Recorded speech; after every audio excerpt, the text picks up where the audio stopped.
오늘 주신 하나님 말씀 함께 봅니다. 누가복음 2장 8절에서 14절의 말씀입니다. 신약 성경 89면에 있습니다. 누가복음 2장 8절부터 14절까지 제가 한 절 읽고 그 다음 절 여러분들이 읽고 마지막 절 함께 읽어 하나님 앞에 영광 올려드립니다. 8절 그 지경의 목자들이 밖에서 밤에 자기 양떼를 지키더니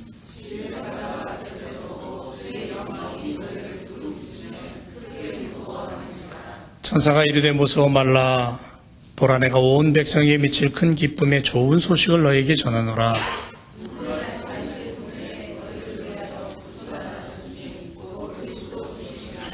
너희가 가서 강보에 쌓여 구유에 누인 아기를 보리니 이것이 너희에게 표적이니라 하더니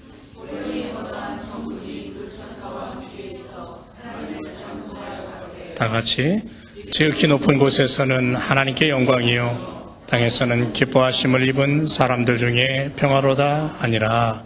아멘. 기쁨과 평화의 축제, 오늘 두 번째 시간을 가지려고 합니다.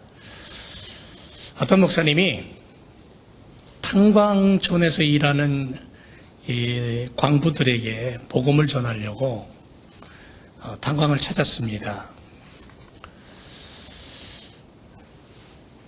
이 탄광의 광부들은 쉬는 시간이 거의 없이 이제 점심 시간에 조금 이제 그 시간을 낼 수 있기 때문에 점심 시간을 이용해서 광부들에게 하나님이 주신 값없이 주신 그 구원의 은혜, 그 축복을 이제 설명을 하기 시작을 했습니다. 그러다가 시간이 짧으니까 길게 설명 못하고 이제 핵심만 설명을 하다가는 일할 시간이 돼서 이제 목사님이 탄광을 빠져나오게 되었는데요. 열심히 듣고 있던 한 광부가 목사님의 등에다 대고는 이런 얘기를 합니다. 그런데 목사님, 참 이상한 건 너무 값이 싸서 그런 종교는 믿어지지가 않습니다라고 목사님이 뒤통수에다 대고 이제 그런 얘기를 한 거예요. 그런데 목사님은 그 말에는 대답도 않고 승강기 앞에 서서 그 광부들에게 이렇게 묻습니다. 이제 이 탄광을 나가려면 제가 어떻게 해야 됩니까? 그랬더니 그거야 타고 올라가면 됩니다. 그래요? 그 위까지 올라가는데 얼마나 걸리죠? 한참 걸립니까? 예, 한 3분 정도 걸릴 겁니다. 그럼 저는 승강기에 타서 뭐 하는 일이 없네요. 그냥 애쓸 필요 없네요. 그냥 가만히 있으면 되겠네요. 그랬더니 맞아요, 목사님. 그냥 가만히 서 계시기만 하면 됩니다. 그러는 거예요. 그때 목사님이 이런 얘기를 했습니다. 그러면 처음에 이 탄광을 파고 이만한 장치를 한 사람은 힘도 많이 들었고 돈도 많이 들었고 정말 어려웠겠네요. 그랬더니 광부가 하는 얘기예요. 그럼요, 그랬죠.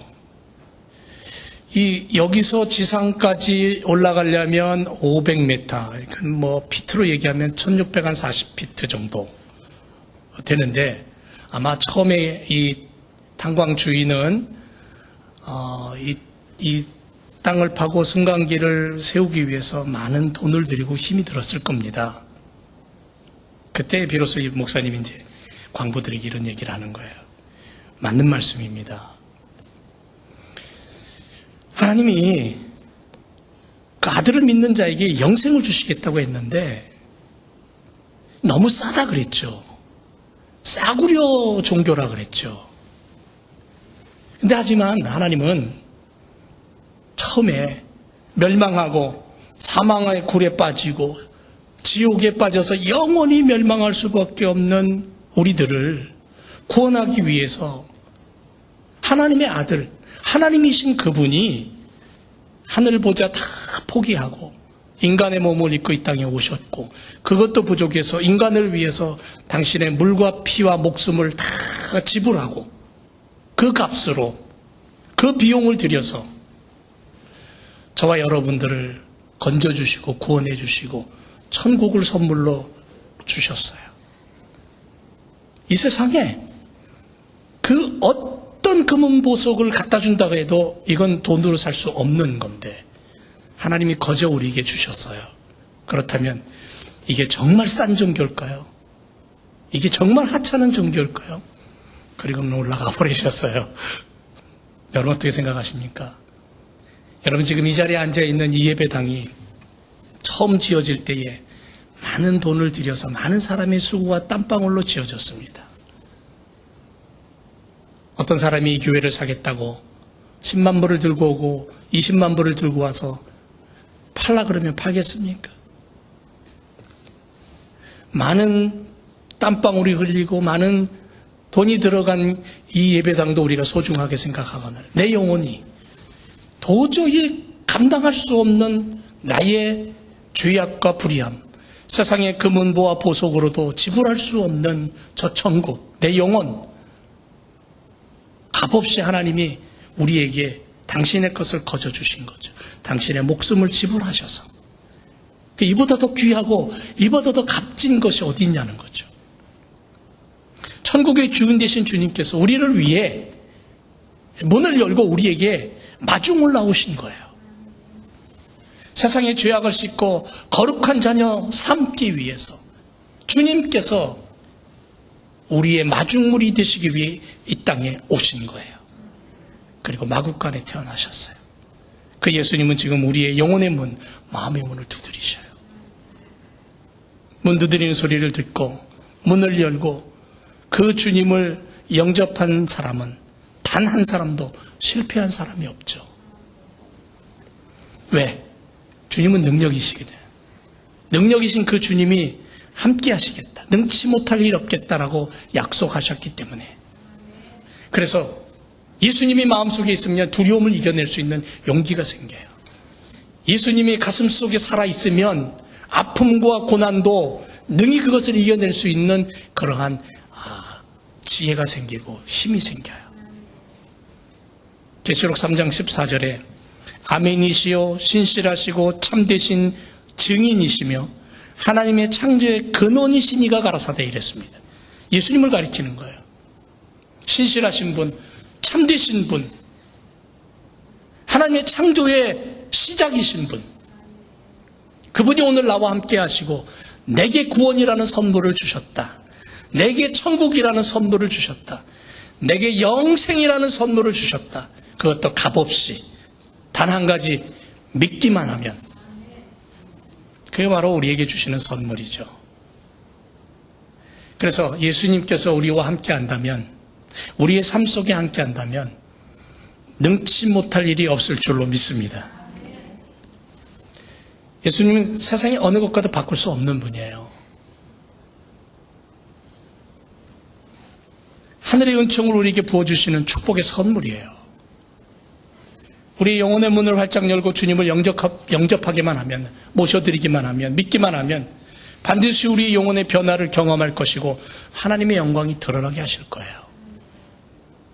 오늘은 강림절 세 번째 주일입니다. 지난주에 우리 사무총회 지나고 그 전주에 기쁨과 평화의 축제의 말씀을 드리면서 우리가 우리의 기쁨, 우리의 평화의 축제가 결국은 하나님의 영광이 드러나는 축제다라고 말씀을 드렸습니다. 하나님의 영광이 드러나는 거예요. 그래서 천사들이 뭐라 그럽니까? 지극히 높은 곳은 하나님께 영광이라 그랬습니다. 요란하고 떠들썩한 것이 축제라면 조용하지만 진정으로 감격하고 감사가 흘러나오는 축제도 필요하다라는 거죠. 그렇다면 천사의 고백처럼 오늘 우리가 맞이하는 성탄절은 정말 하나님 앞에 영광이 되는, 그리고 우리에게는 기쁨이 되는, 평화가 되는 그러한 성탄의 시간이 되어야 될 줄로 믿습니다. 그래서 먼저는 하나님께 영광을 올려드리는 축제의 시간이 되자. 그리고 오늘 이제 두 번째 시간이 뭐냐면 구원의 은혜를 노래하는 축제의 시간이 되자입니다. 여러분, 성탄절 하면 빼놓을 수 없는 단어 한 가지가 있습니다. 생각나는 것, 성탄절 하면 생각나는 것, 뭐가 있을까요? 뭐가 있습니까? 선물, 추리, 휘황찬란한 불빛, 흥겨운 노래, 회식, 뭐 여러 가지 것들이 우리의 뇌리를 스쳐 지나갈 수 있지만 마태복음 1장 21절에 뭐라 그랬냐면 아들을 낳으리니 그 이름을 예수로 하라. 이는 그가 자기 백성을 저희 죄에서 구원할 자다. 예수라는 이름의 뜻이 뭐냐면 구원할 자라는 뜻이에요. 구원할 자. 어디서? 죄에서. 자기의 죄에서 구원할 자. 우리는 전부 우리의 죄 때문에 죽어요. 지옥으로 떨어져요. 천국을 소유 못해요. 그런데 예수 그리스도 그분이 이 땅에 오셔서 우리의 죄를 씻어주시고 우리를 건져주신다라는 거죠. 그래서 성탄을 맞이하는 우리들에게 딱 떠올라야 했던 단어 하나가 뭐냐면 구원이라는 단어예요. 선물도 좋고 회식도 좋고 휘황찬란한 불빛과 흥겨움도 좋지만 잊지 말아야 될 한 단어, 구원. 예수 그리스도가 이 땅에 오신 근본적인 목적, 죄악된 세상과 인간을 구원하기 위해 이 땅에 오셨다. 그래서 요한복음 3장 17절에 하나님이 그 아들을 세상에 보내신 것은 세상을 심판하려 하심이 아니고 저로 말미암아 예수 그리스도로 말미암아 세상을 구원하려 하심이라 그랬습니다. 여러분, 구원이라는 뜻이 잘 이해가 안 되시는 분을 위해서 이런 얘기를 좀 드릴게요. 예를 든다면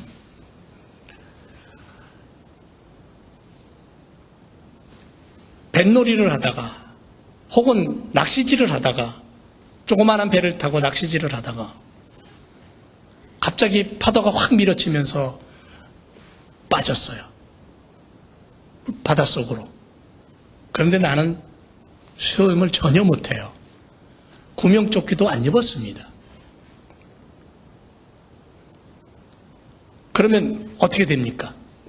보통 사람이 물속에 한번 푹 빠지면 들어가서 실컷 물을 먹고 다시 올라온대요.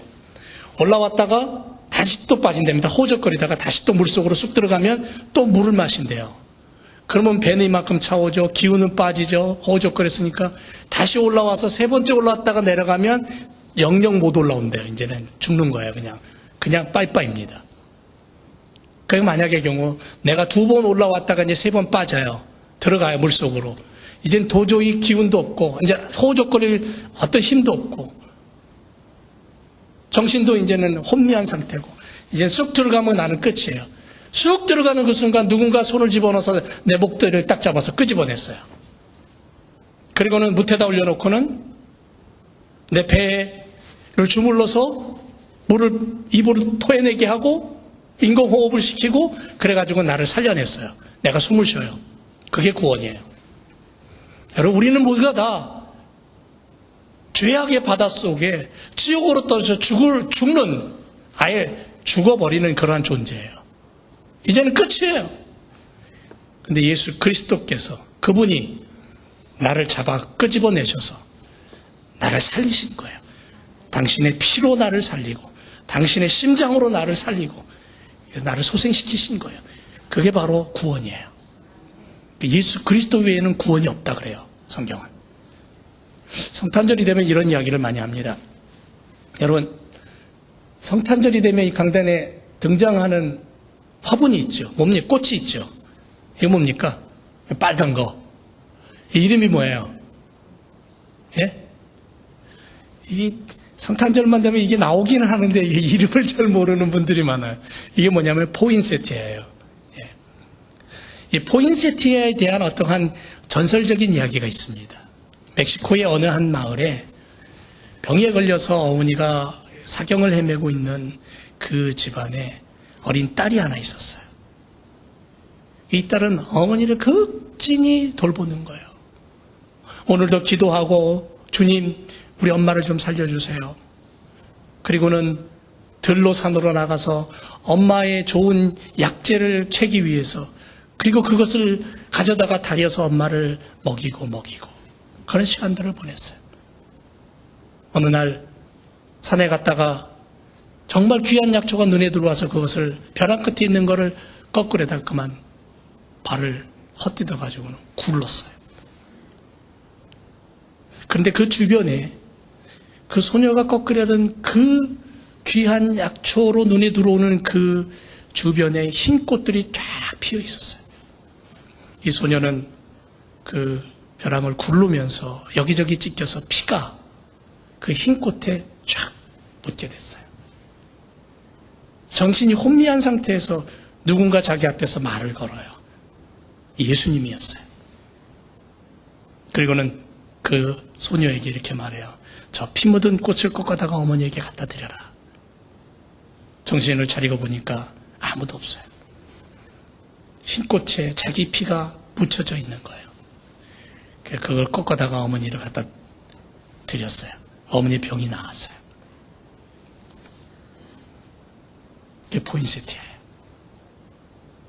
그래서 이 포인세티아의 꽃말이 뭔지 아세요?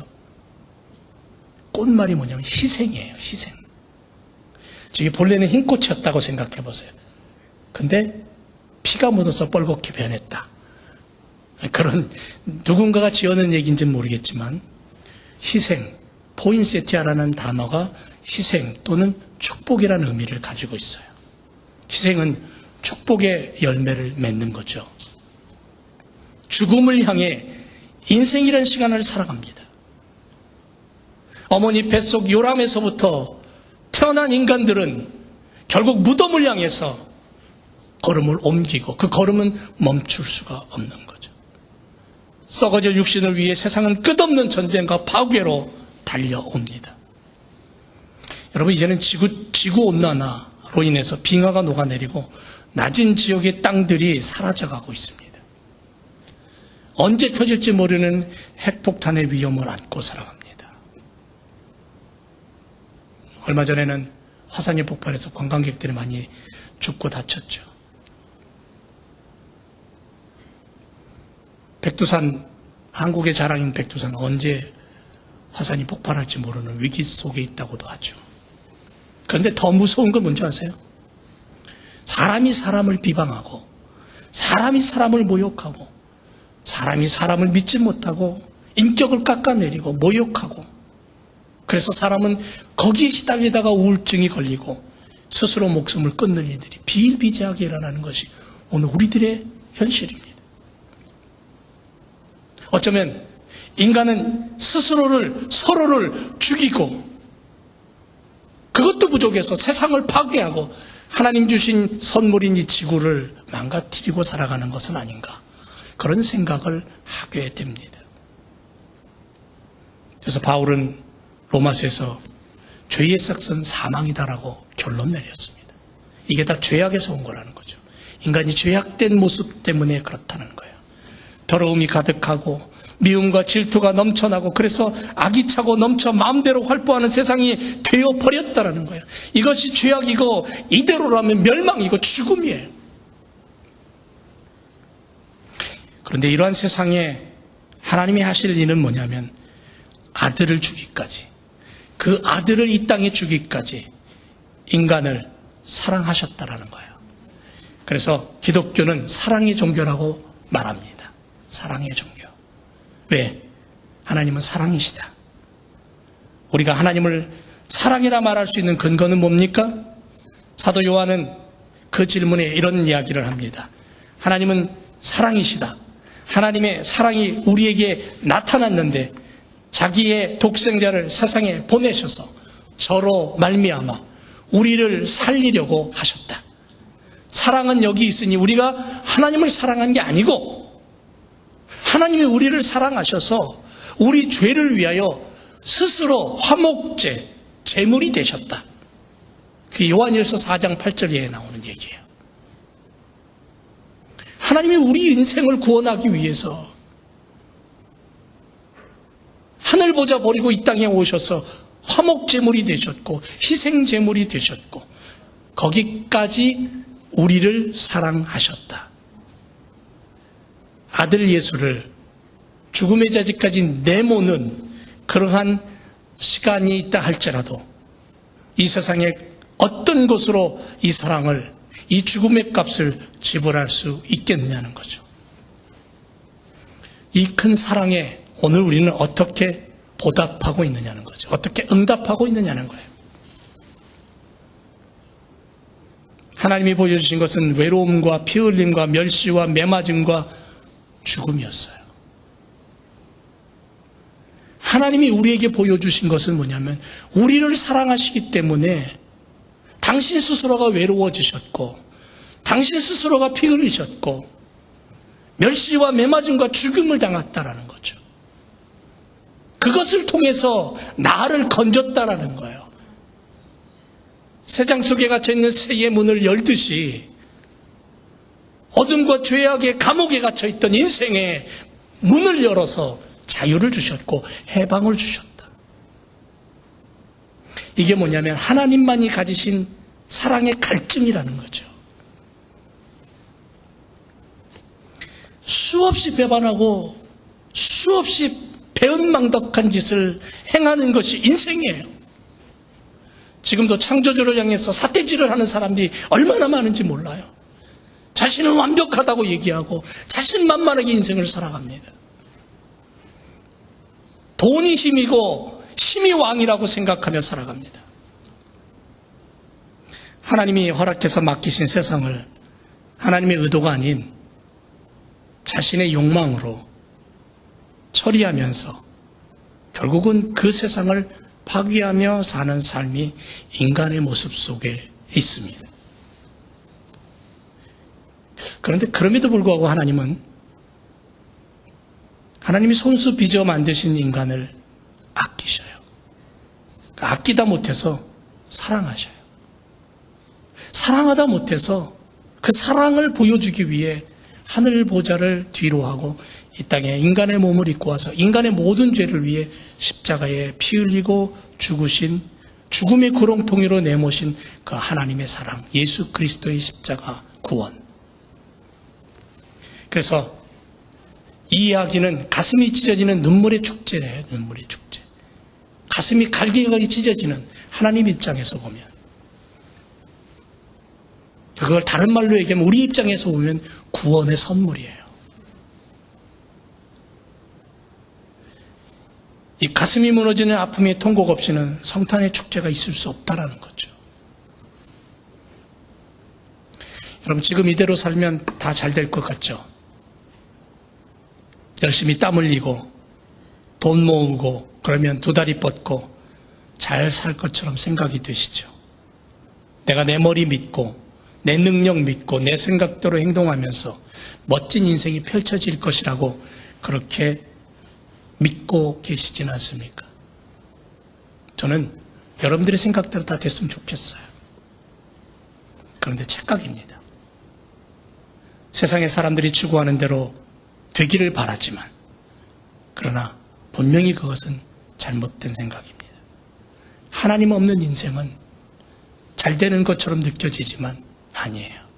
착각입니다. 하나님의 손길 없는 인생, 허무뿐입니다. 죽음뿐입니다. 멸망입니다.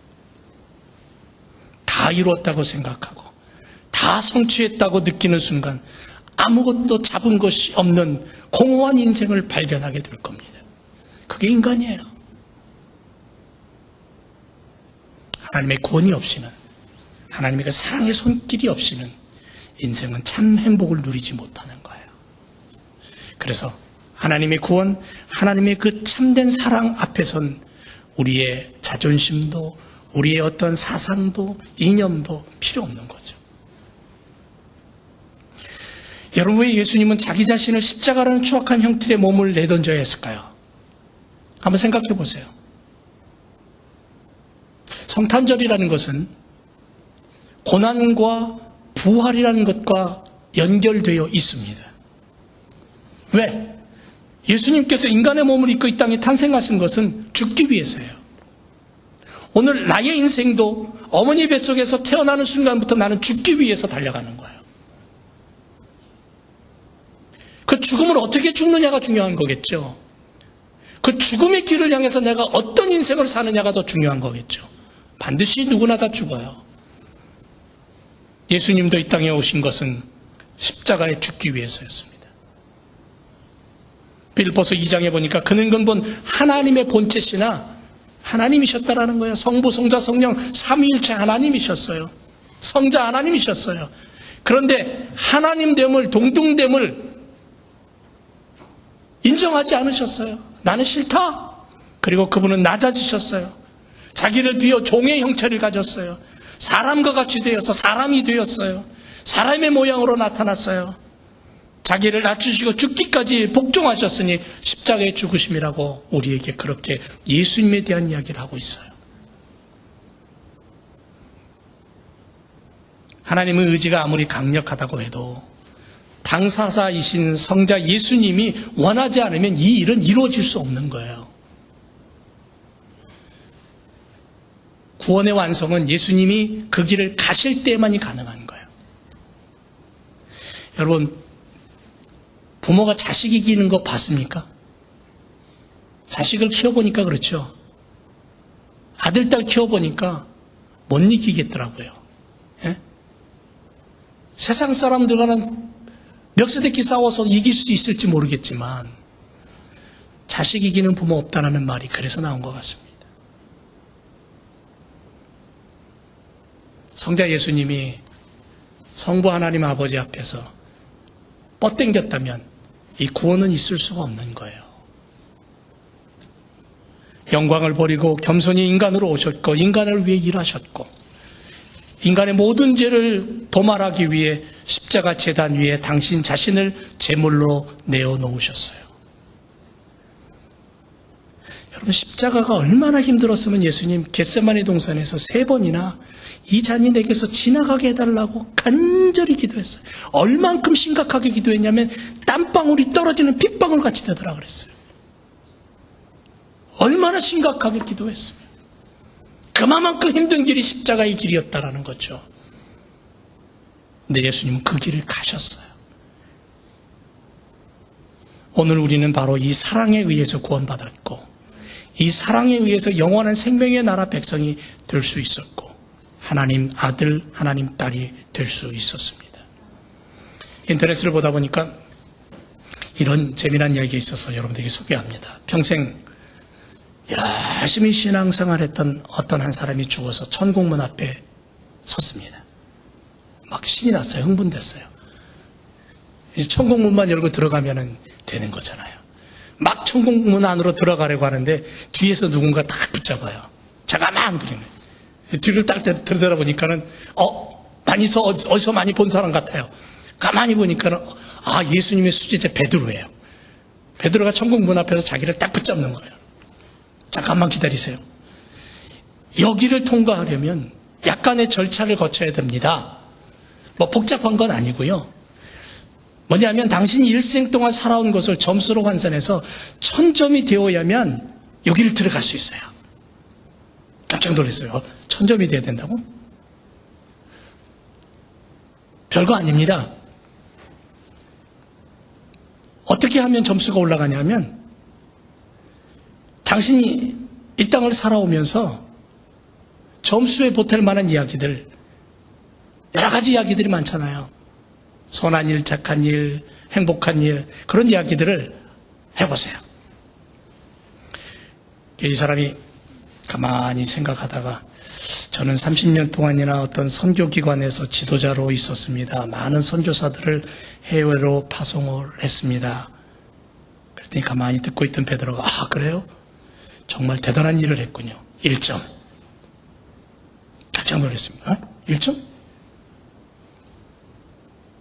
그것밖에 안 줘, 점수를? 이상하다. 그러고는 머리를 극적적 하다가는 또 생각이 났습니다. 저는요, 충실한 가장이었어요. 한 여자와 결혼해서 무려 40년 동안 한 번도 싸우지 않았습니다.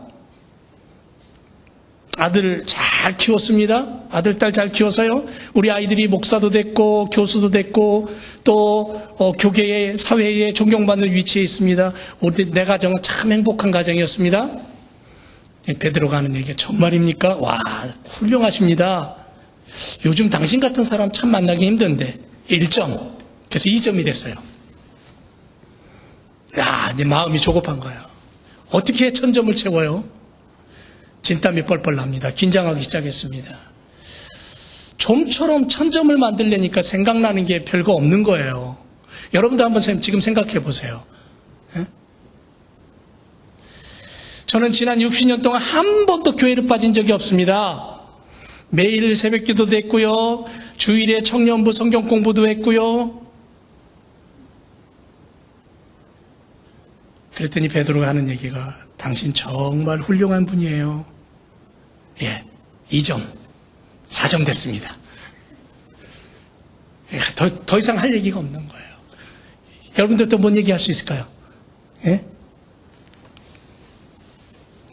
정신이 잃을 것 같은 이 사람은 어쩔 줄 몰라 하면서 한숨을 쉬다가 혼잣말로 이렇게 얘기했습니다.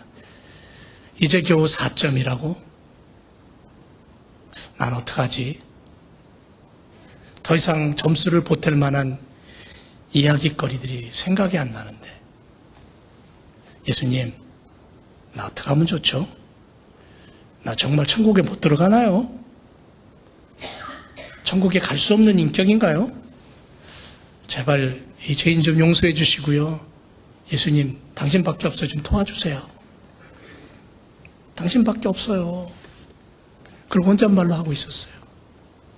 근데 옆에서 그 혼잣말하는 그 이야기를 가만히 듣고 있던 베드로가 박수를 치면서 야, 이제 됐습니다. 1000점 넘었어요. 들어가세요. 그러는. 깜짝 놀랐어요. 그러고 다시 물었습니다. 아니 1000점이 금방 넘었더니 그게 무슨 얘기예요? 이해가 안 되는데요. 그랬더니 베드로가 웃으면서 이런 얘기를 합니다. 이 세상에 자신의 의와 공로로 구원받을 수 있는 사람 아무도 없습니다. 오직 구원받을 수 있는 비결은 뭐냐면 중보자 대신 구원자 대신 예수님을 올바로 의지하는 것이 있습니다. 사도행전 4장 12절에 뭐라고 얘기했냐면요. 다른 이로서는 구원을 얻을 수 없나니 천하 사람 중에 구원을 받을 만한 다른 이름을 우리에게 주신 일이 없다. 성경은 분명하게 못을 받고 있습니다. 사랑하는 제일교회 성도 여러분, 지금 우리 가슴 속에 이와 같이 구원의 은혜를 노래하며 감격할 수 있고 예수 그리스도를 내가 분명히 믿고 그분을 의지하며 사는 우리의 삶이 되어야 될 줄로 믿습니다. 갈라디아서 2장 20절에 이렇게 말합니다. 내가 그리스도와 함께 십자가에 못 박혔나니 그런즉 이제 내가 산 것은 내가 사는 것이 아니라 내 안에 그리스도와 함께 사는 것이다라고 말합니다. 나를 사랑하시고 나를 위하여 자기 몸을 버리신 그 하나님의 아들 그분을 믿는 삶으로 사는 것이다라고 그렇게 우리에게 가르쳐주고 있습니다. 이 성탄의 계절에 바로 그 구원의 은혜를 내 안에 담고 구원받은 자로 이 땅을 살아가는 구원의 노래를 부르며 사는 인생이 되어야 될 줄로 믿습니다. 또 하나 성탄의 계절에 어떤 축제를 벌여야 되냐면요. 샬롬의 축제가 있어야 됩니다. 샬롬, 평화의 축제. 천사는 하늘에는 하나님께 영광이지만 땅에는 그 메시아가 이 땅에 오심을 기뻐하는 그 사람들로 인하여 평화가 이루어진다 그랬습니다. 1948년 크리스마스 때 코미디언 밥 호프라는 사람이 공연당을 이끌고 독일의 군부대를 찾아갔습니다. 베를린 장벽이 쳐져 있던 시절이에요. 콘크리트 단벽이 이쪽은 자유진영, 저쪽은 공산진영으로 나뉘어져 있던 곳입니다. 순서에 따라서 일행 중 한 사람이 작곡가 어빈 벌린이라는 유명한 사람이 무대에 올랐습니다. 이 사람은 노래를 너무 못했어요. 목소리가 안 좋아서 별명이 숫고양이라는 별명을 가지고 있어요. 곡은 유명한 곡을 쓰는데 노래는 못해요. 그래서 그런데도 불구하고 오늘은 기쁜 날이니까 노래를 한번 불러보라고 마이크를 줬습니다. 그 사람은 이런 노래를 불렀어요. I dreaming of a white Christmas. 여러분 잘 알죠? 무슨 노래예요? 꿈속에 보는 화이트 크리스마스. 자기가 작사 작곡한 노래예요. 그걸 노래를 이 목소리 안 좋은 사람이 이제 시작을 했습니다. 그러자 거기 군부대 군인들이나 거기 공연하는 사람들이 같이 이제 협사해서 노래를 부르기 시작을 했습니다. 그러자 저 담 너머 동쪽에서 소리가 들리기 시작하는 거예요. 합창이 들리는 겁니다. 꿈속의 배는 화이트 크리스마스. 공산권의 독일인들도 이 노래를 모두 알고 있었던 거예요. 그러나 함께 동서독이 합창을 했다는 기록이 있습니다. 놀라운 일이죠. 히브리인의 언어, 성서의 언어 가운데 독특한 단어가 뭐냐면 샬롬입니다. 샬롬. 평안, 안녕을 뜻하는 말. 다른 말로 얘기하면 임마누엘의 뜻이에요. 평강의 주 메시아 되신 예수님의 약속이고 기도이고 축복입니다. 히브리인들은 아침 저녁으로 인사가 뭐냐면 샬롬입니다. 병석에 누워있는 애인에게도 마지막 숨을 거두며 임종하는 아버지에게도 멀리 떠나는 친구에게도 태어나는 아기에게도 몇 분 후에 의학 생체 실험 도구로 쓰임받기 위해 독일 나치 당원들에게 끌려가는 유대 수용소 속에 있는 딸을 바라보면서 남겨진 어머니에게도 끌려가는 아버지를 바라보는 딸에게도 그들의 인사말이 뭔지 아세요? 샬롬입니다. 예수님이 오늘 우리에게는 샬롬입니다. 성탄의 시간이 되면 샬롬의 계절입니다. 성탄의 진정한 의미를 나눈다는 것은 샬롬을 나누는 거예요. 그래서 예수께서 우리를 향해 베푸신 그 크고 놀라운 은혜와 사랑을 나 혼자만 독차지하라는 거 아니에요. 그래서 교회 안에는 독불장군은 존재하지 않습니다. 성경 속에 독불장군은 없습니다. 하나님도 단독적으로 하나님의 일을 하신 것이 아니라 성부, 성자, 성령 공동체가 일을 하셨다고 성경은 처음부터 우리에게 말합니다. 나 혼자만의 독점으로 누리고 만족해서는 하나님의 나라를 이룰 수 없다라는 거죠. 이웃과 형제들과 샬롬을 나누고 임만의 약속을 믿고 천국의 소식을 전할 수 있는 삶을 살라는 거예요. 그래서 성탄의 계절이 되면 교회 문을 활짝 열어요. 그 전에도 열어놓지만 더 열라는 거예요. 그 얘기는 뭐냐면 교회 문 활짝 열어놓고 도둑이 들어오든 말든 그냥 문 열어놓으라는 얘기가 아니라 우리의 마음의 문을 활짝 열고 나와 내 아내와 내 아들과 내 딸뿐 아니라 나의 사랑하는 이웃들을 향해 힘들고 어렵게 살아가는 나의 친척들을 향해 그리스도의 이름으로 샬롬을 이야기할 수 있는, 나눌 수 있는 그런 시간을 가지라는 거예요. 소외된 사람이 얼마나 많습니까? 장애인들, 홈리스들, 병든 자들, 마음에 상처받은 자들, 그들과 함께 내가 샬롬할 수 있는 계절, 그것이 바로 예수 그리스도가 있는 삶의 사람들이 가질 수 있는 모습이라는 거죠. 여러분, 매년 서부메스 교협은 연합으로 성탄절이 되면 예배를 드리죠. 올해는 우리 교회에서 예배를 드립니다. 성탄절 연합 예배. 그때 드린 헌금은 어디에 쓰여지냐면 홈리스 사역에 100% 다 쓰여집니다. 작은 것들로부터 우리는 예수님의 마음을 샬롬할 수 있어야 되는 거죠.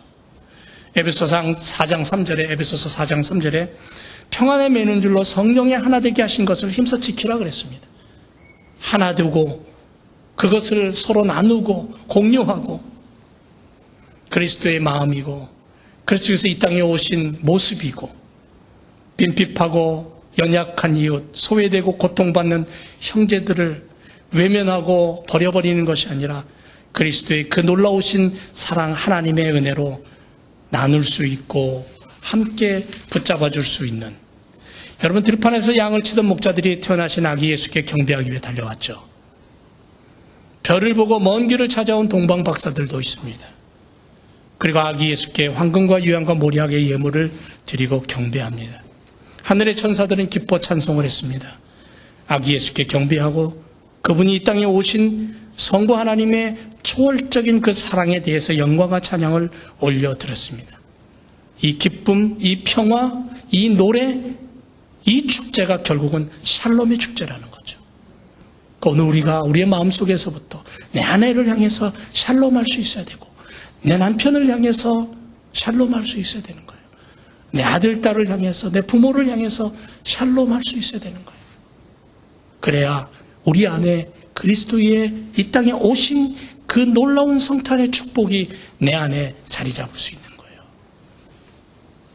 몇 해 전 저는 성탄절을 막 지난 어느 날 추운 겨울인데도 그날은 우중충하게 비가 내렸습니다. 아직도 기억에 남는데요. 차를 몰고 어디를 가고 있었는지 모르지만 어디를 가고 있었어요. 근데 큰 교회를 지나가고 있었습니다. 그곳에 구유 하나가 놓여 있는 것을 봤어요. 아마도 크리스마스 장식을 위해서 사용했던 소품이었던 것 같습니다. 화려한 크리스마스 축제 속에 밝은 빛이 있었고 은은하고 감미로운 음악이 있었을 것이고 마리아와 요셉과 동방 박사와 목자들과 짐승들까지도 즐거워하며 기뻐 뛰는 그러한 장소였을 것입니다. 그런데 그 축제의 시간이 지나자 잠시뿐이고 구유 안에 남겨진 어린 아기 인형만 쓸쓸히 비를 맞고 있었습니다.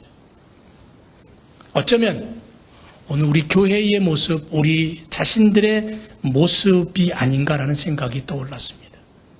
성탄절에만 예수님을 찾는, 성탄절에만 선물을 주고받는, 성탄절에만 샬롬하는 그런 그리스도인은 성경에 없습니다. 내 생명 다하는 그날까지 나의 하루하루의 시간이 성탄의 시간이 돼야 되고 샬롬의 시간이 돼야 되고 빛의 시간이 돼야 되고 구원의 시간이 되고 은혜의 시간이 돼야 될 줄로 믿습니다. 그래서 세상에 빼앗기고 잃어가는 성탄절을 다시 나로 하여금 불을 밝힐 수 있는 그러한 불쏘시개 같은 믿음의 삶을 우리가 살아야 될 줄로 믿습니다. 기도하겠습니다.